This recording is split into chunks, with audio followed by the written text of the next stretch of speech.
Good afternoon. I'd like to start by offering my condolences to the families and friends of the two Saskatchewan residents who unfortunately lost their lives to COVID-19 this week.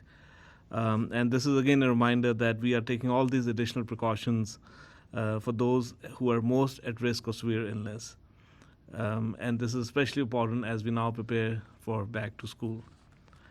We have to remember that we've had a fantastic summer, we've enjoyed lots of outdoor activities, but it's time to think about our summer bubble and how that may have to change. Even if you don't have a school-age child, our extended virtual family bubble may include children, teachers, school staff, and their families.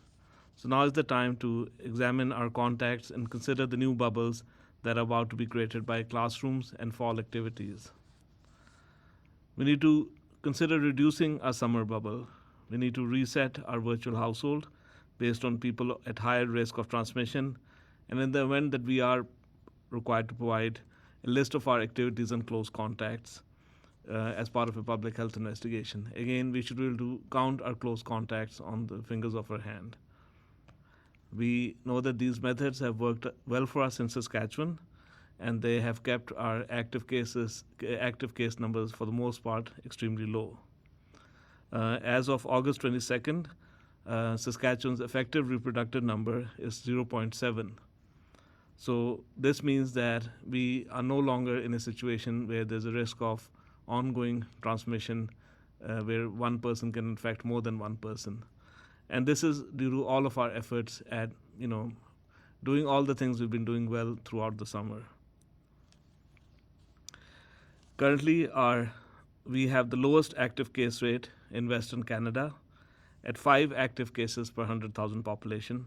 The current Canadian rate is 13 active cases per 100,000. So again, we need to congratulate all of us in continuing to do the things that have kept our transmission rates extremely low. It did go up a bit towards July and August, but it has again come down to very low levels, and that is really important as we enter the fall and as we start more indoor activities. Yesterday, the Ministry of Education released a parent package to help parents prepare for the beginning of school. Public Health contributed to this information to ensure that students, parents, teachers, and the education system had options on, for example, what are the testing options for teachers, students, and their households? What are our expectations if there was a COVID-19 case in school? What are the thresholds for changes from in-classroom learning to alternative ways of learning?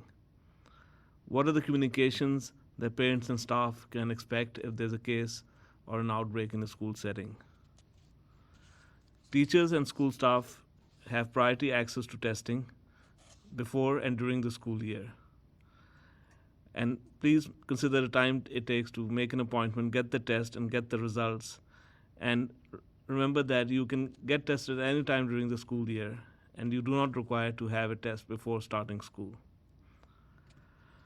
The cornerstone for back-to-school safety is that students and staff should never go to school if they are sick or if anyone living in the home has tested positive, in which case you have to isolate as directed by public health. In case a teacher, staff, or a child in a school will test positive for COVID-19, public health will immediately start investigating close contacts and give direction, and that is similar to what has been successfully done in the province for the last 6.5 months. Teachers, staff, and parents and caregivers of students who are considered to be close contacts of a person with COVID-19 will be contacted directly by public health, and there may be broader communication to the class by the school.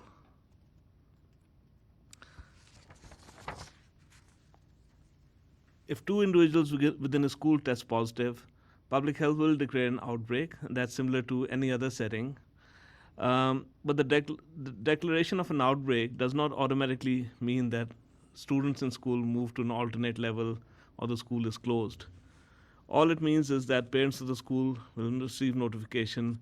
The declaration will be posted on saskatchewan.ca, and further investigations will determine if close contacts of a case or cases need to self-isolate at home, or if they're not close contacts, need to self-monitor. And this is the same approach that has worked well for us for other workplaces, other essential services. We realize that this is an extraordinary year for children, families, and school staff.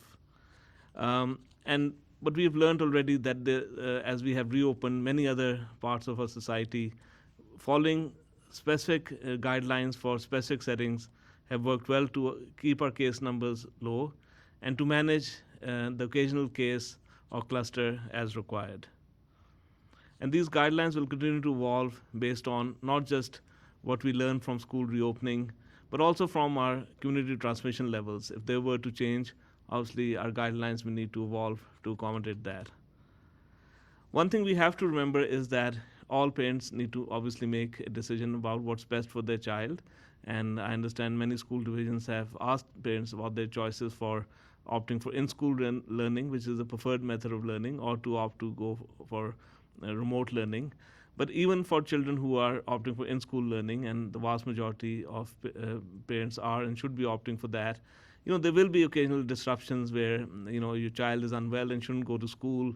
There may be occasions where your child has been named as a close contact and is asked to stay home. So we all need to understand as parents, as children in school, as staff, that it will be a year when there will be several times a year when children have to stay home if they're unwell till the symptoms are resolved, or if they test positive for up to 14 days, or if they're close contacts again for up to 14 days. And school divisions are working very hard to ensure that during all these disruptions, education continues with as much continuity as possible. And finally, we have learned a lot, from other sections that have reopened, and we have applied all those learnings to school. And as we reopen, we'll continue to learn not just from our own experience, but from the experience of other jurisdictions in Canada with whom we are in constant communication, and to share best practices as well as experiences as we reopen. Thank you. Thank you, Doctor. And just a note for everybody watching or listening, we also have Scott Livingston, SHA CEO, on the line to answer questions. We'll take our first question from the phone line. We have Stephanie Taylor with the Canadian Press. Hi, Dr. Shahab. How many close contacts should a person have? Like, what's the goal? 5, 10, 15? What's the number of close contacts a person should strive to have at this point? So what I've been saying is that your close contacts, and we have to remember everyone in a classroom is not your close contact. Your close contact, you should really be able to count on the fingers of your hand. And when we went into lockdown, the number of close contacts were very, very low. There were 3 to 4 contacts on average. And obviously, when people had traveled from internationally, their close contacts were usually just their immediate family members because they had to go into quarantine. Over the last 3 months, our contacts have gone up because we are going out with friends. We have a virtual household. So our average contacts are around 10, which is reasonable. It's a bit on the high side, but reasonable since we've been enjoying the summer. But we do want everyone to consider that as we move indoors, as we start school, people who you were closer than 2 meters, not in a classroom setting, but in a virtual household, your close friends as part of your virtual bubble, we need to be able to keep that as small as possible. And as part of some outbreak investigations, contacts have been larger, especially if people were at a larger gathering that was not well managed. So this is just a reminder for us that obviously we have different lifestyles, we socialize differently, but all of us should pay attention to our virtual bubbles and our close contacts and keep them as small as possible. Follow up, Steph? Yeah. Dr. Shahab, do you think an outbreak in a school is inevitable? Do you think that is something that's going to be seen in Saskatchewan once classes resume? Yeah. So, we have reviewed, several studies from throughout the world, and there's 2 things we have to remember. The first thing is that schools reflect community transmission. So if your community transmission is high, that increases the likelihood of a case or a cluster in a school. So the fact that we have low community transmission is the most important thing we can do to minimize the chance of a case or cluster emerging in school. That's number one. Secondly, we have also learned that in general, um, transmission is not as efficient in younger children as it is in adults. So even though we've had occasional small clusters in workplaces, while we do expect to see occasional clusters in schools, the evidence we have seen and with all the layers that have been applied is that they will be less common than what we've seen in our workplaces. But again, it's something that we need to monitor. And in each situation, when there's a single case, obviously we need to understand, was it because a child came to school and was unwell, or was it because the child was asymptomatic, but there were members in the household who were unwell, and we'll have to continue to advise that the most important thing is, a child should not come to school if they're unwell. And if you are in a household where you have children going to school or household members working in a school, if anyone in the household has symptoms that could be COVID, seek testing, because that will keep you safe, and that will keep your household safe in terms of if you have to isolate and minimize importation of COVID into schools. We'll take our next question on the phone line. We have Adam Hunter with CBC. Hi, this question is for the SHA. I'm wondering what the testing capacity is going to be in the next couple of weeks. The Premier had mentioned 4,000 tests as a goal. Where are we at with that? And is there anything to announce on drive-in testing in the province? We'll go to Scott Livingston on the phone line. Sorry, Adam, I was on mute. My apologies. If I could, I'll answer the last question first with respect to is there an announceable around drive-in testing? Not yet. We're looking at securing those sites as we speak. The other thing I wanted to mention is, although we are, as you know, pursuing those drive-ins or drive-through sites in Saskatoon and Regina, we're also looking at how we use more of a hybrid model, even provincially, where we, as you know, we have 50 sites across the province that do set testing and assessment, and we may look at options to actually do drive-up and drive-through in those sites as well. But we are progressing at a good pace in both Saskatoon and Regina, and you'll see an announcement imminently, but I don't have a date yet. With respect to the total test capacity provincially, we, as you know, we continue to work on those targets to reach those goals of both the 3,000 and ultimately the 4,000 tests per day. We have not ever met a maximum number of tests that we haven't been able to do today on a daily basis. And although we, as you know, we're doing some innovative work with our lab staff around hiring over 50 FTEs and also procuring and have procured new equipment to do that testing, there are other ways we can immediately increase capacity as part of a plan B, and that would be how we did it before, and that's rolling back some of the other testing we're doing and dedicating our existing staff to over and above COVID. So we are moving forward with the targets, and we're with testing targets. But like I said, right now, from a demand perspective, anything that's coming to us, we're meeting that demand, and we would continue to do that as we grow our capacity provincially and expand our testing strategies through schools as well as through the drive-up testing. Follow up, Adam? Yes, I'm wondering if the doctor can just clarify whether an entire classroom would be considered a close contact, and whether the SHA or whoever's doing the contact tracing in the school will be contacting the families in that classroom, or is it just going to be based on how close the student is to another student? Yeah, thank you. So the public health investigation will focus on, like it does in any case contact investigation, on whether it's an adult or a child in school. What were your close contacts over the period of time that you were infectious? Usually it's 2 or 3 days prior to you being tested positive, and that includes close contacts in classrooms. And so there would be the close contacts would be considered to be individuals who were less than 2 meters away for a prolonged period of time, like throughout the day, but not the entire class.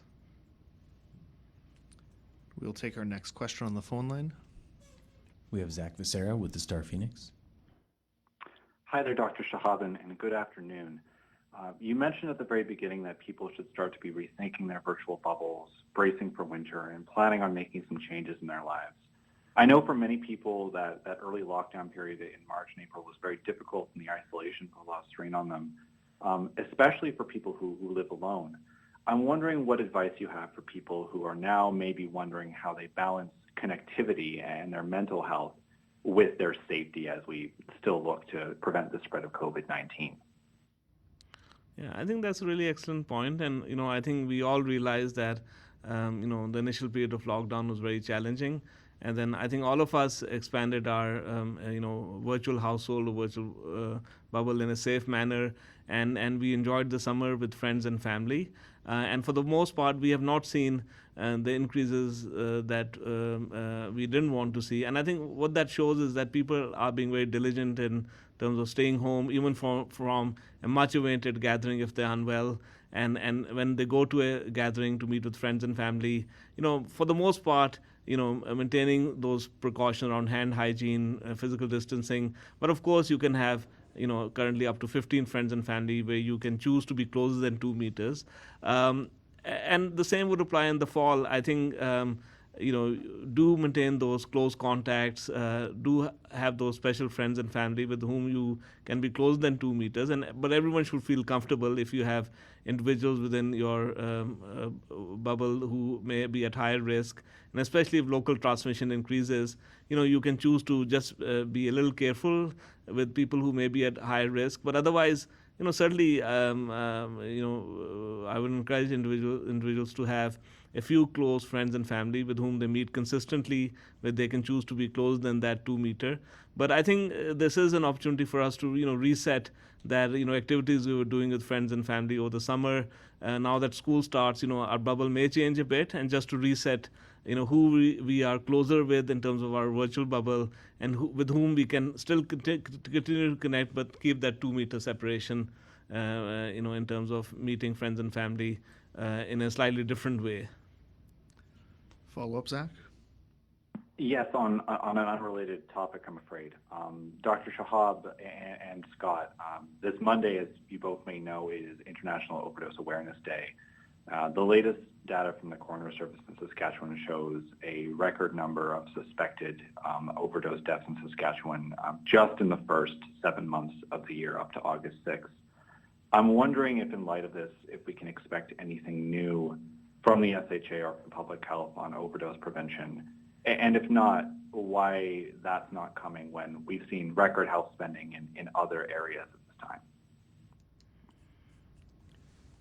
So maybe I can make some initial comments and then Scott. So that is absolutely correct that throughout Canada, including in Saskatchewan, there has been a disturbing increase in overdose deaths. And as far as the data from chief coroners in all of the provinces and forensic testing labs shows, it is primarily due to the issue that we have now been seeing for the last 2 to 3 years, that there's ongoing contamination of illicit street drugs with more and more toxic synthetic opioids, including fentanyl, and of course a disturbing trend where opioids are mixed with other substances such as long-acting sedatives that can complicate the overdose by having not just opioids but sedatives. So I think the principles remain the same.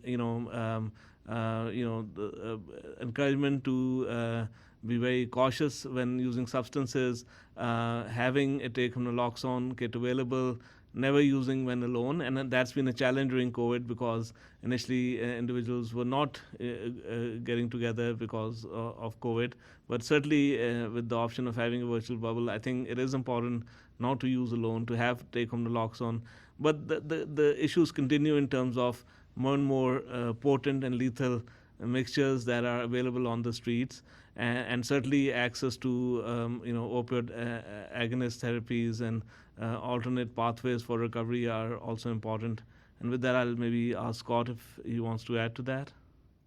Yeah, thanks, Dr. Shahab, and thanks for the question, Zach. And I just, to reiterate, you've already talked about the numbers, and of course, I believe, like Dr. Shahab does with respect to every jurisdiction in this country, COVID has certainly had an impact and actually shone a light on some of the most vulnerable in our communities with respect to the risk we have with mental health addictions and certainly overdoses.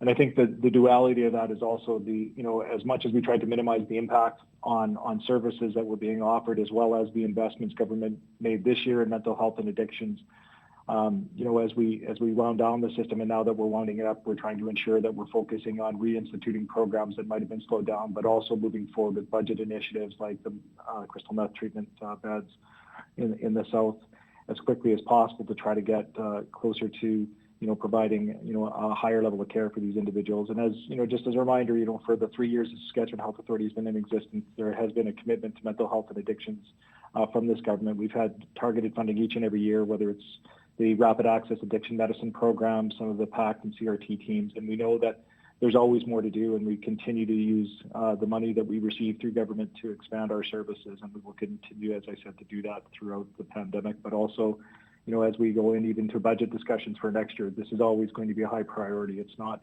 something on the back burner. We'll take our next question on the phone line. We have Mark Smith with CTV. Dr. Shahab, you mentioned that the Saskatchewan has the lowest number of cases per capita in Western Canada. How does that compare to the end of July when we were one of the highest in Canada, and how does that number compare to then? Yeah, I think that's a really important point because we have a number of detailed informations on our provincial dashboard, but the most important thing for us actually to watch is where have we been the last 2 weeks, because that tells us what do we have to do for the next 2 weeks. And we have to live in this 2-week cycle because, it's in all of our hands to change the curve, to flatten the curve. And you're absolutely right that we went really flat towards May, June. And as we reopened, we did expect to see a bit of an increase, which we did see. And 4 to 6 weeks ago, we were seeing higher case numbers, both because of specific outbreaks in communal living settings, but also generally, especially in some parts of the province. We had an outbreak in the northwest. We saw a general increase in the southwest and central west areas, an increase sporadically in Regina and Saskatoon. But again, it has come down. And when we break up our contacts over the last 2 weeks, we see people who travel to other parts of the province, to other provinces, and so just traveling to other provinces itself is not a risk factor. But what do you do when you go? If you're attending many mass gatherings, for example, all those increase your risk. So many of our recent cases have been linked to travel. Many have been contacts of a known case, so that's you can explain that exposure. And we actually now have less than 5 cases who have unknown source of exposure, and that's really important. That right now we are in a position that we don't have unexplained community transmission, and this is so important to keep it that way because this will then have a positive impact on school reopening and more and more people going back to work. Follow up, Mark? Yes. What do you attribute the drop over the last 2 weeks to a month to? What's kind of leading to that drop? So I know that we had concerns that would case numbers go up in young people who are more out and about and are more likely to be working in more frontline services. And we have seen as healthcare workers have been working throughout this pandemic. Other Saskatchewan residents who provide essential services, whether it's grocery stores, trucking, gas stations, and increasingly other retail environments, other workplaces have been working throughout. So we have seen the occasional cases in all these sectors. And then when restaurants and bars opened, there were concerns, would we see an increase? And we've seen the occasional case or two linked to restaurants and bars. But I think generally what this shows is that we've all been very diligent about following the guidelines for all of these workplaces or places of recreation, being very diligent, not going to work or to socialize if we're unwell, and observing that discipline about having a smaller virtual bubble. If we have a gathering, maintaining some physical distancing. And I think I would attribute to the good practices of every Saskatchewan resident. And certainly in other jurisdictions, there's been transmission in smaller household gatherings.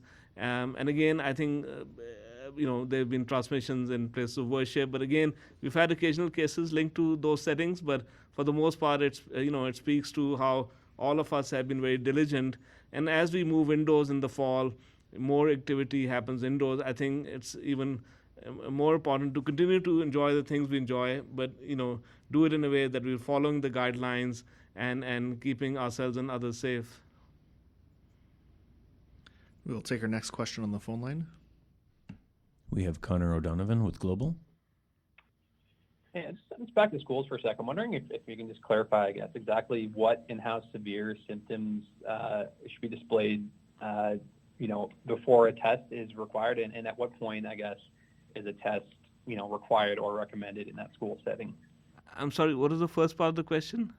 Like what symptoms that will be, what symptoms should teachers or whoever be looking for, and is there a level of severity they should be looking for? Like where should that kind of trigger point happen where a test comes into play? Yeah, so we all know that coughs and colds are very common in winter, and every child can get anywhere from 3 to 4 coughs and colds. I think initially we want to be very cautious. So any new symptom that's respiratory in origin, a new cough, stuffy nose, cough, fever, sore throat, headache, aches and pains, a child not well, we want to be extremely cautious, and the child should stay home. And if a child is in class, and the teacher thinks that the child isn't his or her usual self, the teacher will, err on the side of caution and contact the parents or guardians. And I think we are being very cautious. And we'll see, because I think the most common symptoms that result in a COVID positive diagnosis are, fever in up to more than half of the cases, sore throat, pain in the throat, but headache, loss of smell, stuffiness in the stuffiness and congestion, shortness of breath are all symptoms, and they're listed on our self-assessment web page on our website, Saskatchewan.ca COVID website. And we should all be familiar with those symptoms. Older children should self-assess their symptoms before they go to school. And parents should check the children every morning, and that's important. But if a child wants to show up in a school, teachers certainly will be looking at a child, and if the child appears unwell, making that call. But again, we have to remember that we are applying this as a very high level of precaution. Even in March and April, our test positive rate overall was never more than 2 to 3%. So even when we see these symptoms and keep a child home till the child is better, or choose to get the child tested, or when a child is sent home from school to recover and get tested before coming back, we expect that in the vast majority of cases, 98% or so, the COVID test will be negative. But it is important to follow these precautions to minimize the introduction of COVID into schools. Follow up, Connor? Yeah, maybe just to follow up on Zach's question from earlier, Dr. Shahab, I'm wondering if you have a stance or recommendation when it comes to harm reduction with regards to the overdose crisis, things like safe consumption sites. I'm wondering, what your stance is there. So I think the pillars on which mental health and addiction services are built upon are, obviously you want to minimize initiation of substance use, and that relates to all kinds of substances. It includes alcohol, cannabis, opioids that may be diverted from prescription to non-prescription use, street or illicit substances that can include opioids and crystal meth. So, prevention of substance use, especially for younger adults, is essential. And then if an individual does have a substance use disorder, access to services that they are ready for, that can include services that support a person to stop using that substance, whether through an opioid agonist program or other interventions. And then if a person is unable or unwilling to stop using a substance, how to do that safely. So that's where the harm reduction principles come in. So in Saskatchewan, the principles of harm reduction include access to take-home naloxone, access to other supplies that minimize the risk of transmission of other communicable diseases like hepatitis C and HIV through the provision of safe injection materials and other substances like straws. And some jurisdictions have used supervised consumption sites, and at the moment that is not available in Saskatchewan. But certainly our other services are widely available throughout Saskatchewan, and at the moment that is the main pillar for harm reduction. And then of course we work obviously very closely with our partners in law enforcement in terms of mitigating as much as possible the access to highly toxic chemicals, because substances obviously like alcohol and cannabis are legal and are the brunt of substance use disorder, 80 to 90%. But then in maybe 5% of instances, substance use disorder involves highly toxic substances like illicit opioids or crystal meth. And so again, limiting supply, supporting individuals through harm reduction and agonist therapies, and also understanding the root causes, I think, where trauma-informed care and interventions that start in early childhood actually, I think, are essential interventions that pay longer-term dividends in this area. And we'll go to our last question on the phone line. We have Dom Lusick with CJME. Hi, Dr. Shahab. I was just wondering if, what with all the planning and the dip in cases and all the information we have out there on the return to schools, do you think people are feeling a bit less fearful these days? So I think there's several things, and obviously, back to school is happening throughout the Northern Hemisphere, and so, Saskatchewan, Canada, North America, Europe, we're all going back to school. So I think, this is just natural. We're going back to school during a pandemic, so parents, staff, everyone had concerns, and those are valid. Plus, everyone has different concerns. Everyone has a different home situation in terms of children who may have some health conditions or other household members. But having said that, we've all looked at our plans. We've looked at plans in other jurisdictions. We're starting to look at the experiences of those jurisdictions who already opened and started school. And I think certainly, there is some source of reassurance that, our plans seem to be, very similar to plans in other jurisdictions. They have multiple layers of protection. And then finally, the fact that we are at a very low active case rate, I think, provides a very significant added layer of reassurance. And that's why we really have to do everything we can to keep our community transmission low, because that will ensure that we keep our transmission risk in schools lower. Follow up, Dom? Yeah, that's right. You'd mentioned that, the lower there is of community transmission throughout the general population, the safer schools are. So given that, has there been any consideration of making, face masks mandatory in any capacity throughout the general population in order to help minimize cases in schools? Yeah. So, we have learned again through the experience of many jurisdictions that saw a resurgence of cases in North America and Europe, that a wider use of face masks, especially in indoor public places, can reduce transmission or more than half the transmission when it's going up. So certainly that is a really important intervention. It's a low intensity intervention. It's all in all of our hands to have this mask available and put it on when we are indoor in a public place. And many public places in Saskatchewan now require you to put a mask on. So I think that is a very important layer, that it's low intensity, it's easy for us to do. Maybe initially we're a bit self-conscious or uncomfortable, but most people, our healthcare folks have been wearing masks throughout their shifts for now 6 months. People who work in grocery stores, other retail environments have in many cases been wearing masks throughout the shift. So, it is something that you can safely use for prolonged periods of time. And I think that is essential, that as we move indoors now, that is an added layer of protection that will enable us to keep our cases low without having to roll back on all the other sectors that we have opened so successfully. So that is a really important concept that we need to keep in mind, that with schools reopening, with us moving indoors, wearing a mask consistently in indoor public places is a easy way to keep our numbers low. And that concludes our time for today. Thank you for joining us.